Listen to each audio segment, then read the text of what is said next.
Shalom semuanya. Baik, kalau Bapak Ibu itu senang sekali dengan sebuah judul khotbah, saya ingin menyampaikan dengan tema menunggu jemputan pulang ke sorga. Seringkali di dalam kehidupan kekristenan kita, ya, seiring berjalannya waktu, kita semakin tua dan pasti mendekati akhir hayat. Tetapi mari gunakan waktu yang ada dengan bijaksana. Supaya apa? Kita sudah mau persiapan menuju kekekalan yang sesungguhnya. Makanya judulnya itu menunggu jemputan pulang ke sorga. Itu dalam arti kata lain, kita mau mempersiapkan diri kita untuk menuju sebuah kehidupan yang baru bersama dengan Tuhan. Ya, tubuh yang fana ini akan mati,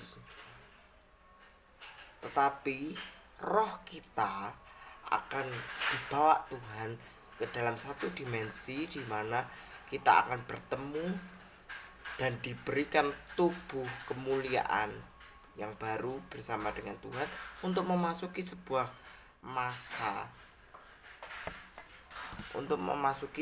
masa perjamuan kawin anak domba Allah.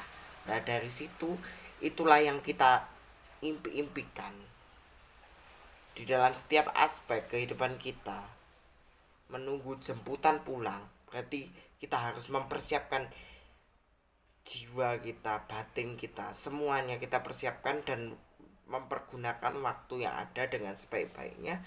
Dengan tujuan apa? Supaya kita menjalani hidup ini, hidup berkenan di hadapan Tuhan. Yuk dibaca dulu dalam Mazmur 90, Mazmur pasal yang ke-90 ayat yang ke-10 dan 12 dikatakan bahwa Mazmur 90 ayat 10 dan 12 dikatakan bahwa masa hidup kami 70 dan jika kami kuat 80 tahun dan kebanggaannya adalah kesukaran dan penderitaan sebab berlalunya buru-buru dan kami melayang lenyap. Tetapi ajarilah kami menghitung hari-hari kami sedemikian rupa sehingga kami memperoleh hati yang bijaksana. Nah, di dalam setiap aspek kehidupan kita harus mempergunakan waktu yang ada, karena Tuhan itu datang seperti pencuri. Bukan pencuri ya. Dia memberikan sebuah hidup yang berkelimpahan. Sorry ya saudara ya.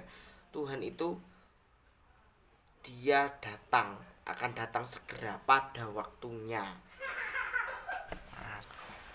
Makanya saudara, di dalam kehidupan kita dapat belajar melalui sebuah proses yang Tuhan izinkan di dalam setiap kehidupan kita.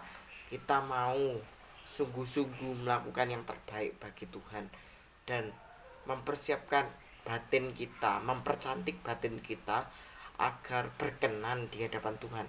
Sebab nanti mempelai pria menjemput mempelai wanita untuk menyongsong sebuah pesta perjamuan kawin anak domba Allah. Itulah yang kita nantikan selama ini. Hidup kita sementara di dalam dunia ini. Makanya Rasul Paulus mengatakan bahwa di dalam Roma 12 ayat 2 dikatakan, janganlah kamu serupa akan dunia ini, tetapi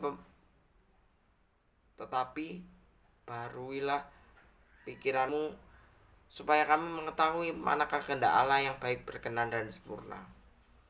Makanya di dalam hidup kita dapat belajar satu hal, untuk mempergunakan waktu yang ada dan tetaplah berfokus kepada kerajaan sorga, menjauhi dunia dan berfokus kepada kerajaan sorga, karena dari situlah impian kita, harta kita yang terpendam, yaitu hadirat Tuhan itu nyata atas hidup kita.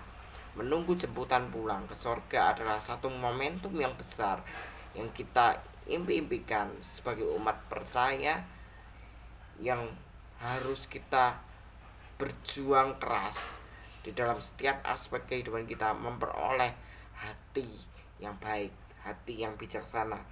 Makanya di dalam Efesus 5 ayat 16 dikatakan bahwa dan pergunakanlah waktu yang ada karena hari-hari ini adalah jahat. Pergunakan waktu yang ada. Berjalanlah seturut dengan kehendak Tuhan, supaya nanti kita didapati hidup berkenan ketika Tuhan sudah menjemput kita menuju sebuah momen yang terbesar, berhadapan muka dengan Tuhan. Kita mempunyai hidup yang berkenan di hadapan Tuhan ketika di dalam dunia ini hidup kita harus dipertanggungjawabkan. Yuk dibaca lagi di dalam Matius 12. Matius 12:35 ayat 35-36 dikatakan bahwa orang yang baik mengeluarkan hal-hal yang baik dari perbendaharaannya yang baik, dan orang-orang yang jahat mengeluarkan hal-hal jahat dari perbendaharaannya yang jahat. Tetapi aku berkata kepadamu, setiap kata sia-sia yang diucapkan orang harus dipertanggungjawabkan pada hari penghakiman. Karena menurut ucapanmu engkau akan dibenarkan, dan menurut ucapanmu pula kamu akan dihukum. Nah,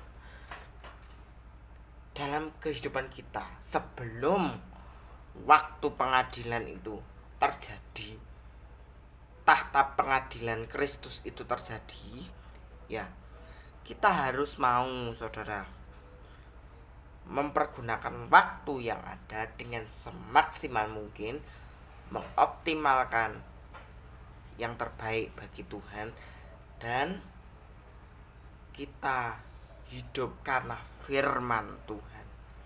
Karena firman Tuhanlah kita mendapatkan hidup yang taat dan setia melakukannya.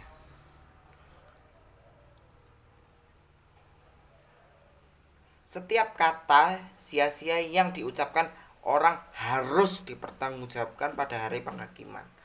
Nah, dalam menyongsong masa itu, masa-masa terakhir kita di dalam dunia ini, kita harus mau memaksimalkan yang terbaik. Perbuatlah baik kepada orang lain, karena semuanya harus dipertanggungjawabkan di tahta pengadilan Allah. Dan waktu itu penjemputan pulang ke sorga adalah satu momentum terbesar dalam kehidupan kita ketika kita mau hidup benar di hadapan Tuhan. Makanya di dalam dunia ini, ya saudara, ya, melewati setiap fase di dalam kehidupan kita, yuk belajar menerima yang terbaik, untuk menerima dan memberikan yang terbaik bagi Tuhan. Karena dalam hidup ini cukup tragis. Nah, dalam hidup ini cukup tragis, makanya di dalam 1 Petrus 1 ayat 17 dikatakan bahwa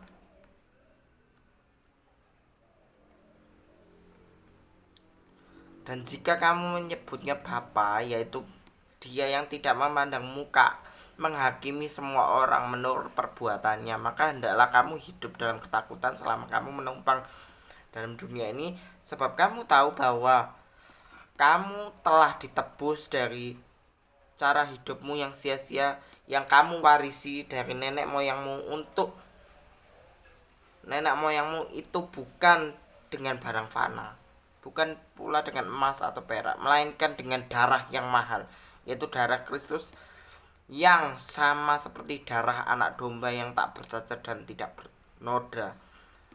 Ia dipilih sebelum dunia dijadikan, tetapi karena kamu, ia baru menyatakan dirinya pada akhir zaman. Tuhan sudah menyatakan dirinya pada hari-hari terakhir di dalam dunia ini. Sudah banyak tanda, ya, sudah banyak tanda yang kita lihat di media sosial, berita, itu banyak terjadi akhir zaman. Nah, inilah momen yang kita nantikan, di mana penuaian jiwa-jiwa dapat terjadi, ya, hidup orang saleh dan hidup orang fasik akan diuji. Hidup orang benar dan hidup orang fasik akan diuji pada akhir zaman. Makanya sebelum itu, menunggu jemputan pulang ke sorga, kita harus mau membersihkan semua noda dan cacat celah di dalam hidup kita, supaya kita didapati mempunyai hati yang murni, hati yang bersih, dan semua perbuatan kita harus dipertanggungjawabkan di tahta pengadilan Kristus. Nah, sebelum itu terjadi, belajarlah untuk taat dalam menyongsong masa akhir zaman, mempunyai satu keintiman yang dekat dengan Tuhan, dan mempunyai ketaatan dan rindu membaca kebenaran firman Tuhan di dalam setiap aspek kehidupan kita, supaya hidupmu itu mempunyai hati yang senang. Supaya Tuhan itu senang itu gimana? Yaitu mempunyai hati yang murni, yang tulus, ikhlas, dan taat dan setia melakukan kebenaran firman Tuhan di dalam setiap aspek kehidupan kita, supaya didapati hidup kita berkenan. Karena Rasul Paulus mengatakan di dalam 2 Korintus 4 ayat 18 dikatakan bahwa karena kita melihat yang tidak kelihatan, karena yang tidak kelihatan bersifat kekal. Makanya di dalam hidup ini harus mau mempercantik batin kita, supaya hidup kita itu dapat berkenan sebelum waktunya tahta pengadilan Kristus itu terjadi, dan menunggu mempelai pria menjemput mempelai wanita menyongsong ke sorga bersama dengan dia, untuk mendapatkan satu undangan besar dari Bapa, yaitu perjamuan kawin kudus anak domba Allah yang kita dambakan. Amin. Inilah khotbah menunggu jemputan pulang ke sorga. Demikian saudara. Terima kasih ya. Dan Tuhan Yesus memberkati kita sekalian. Amin.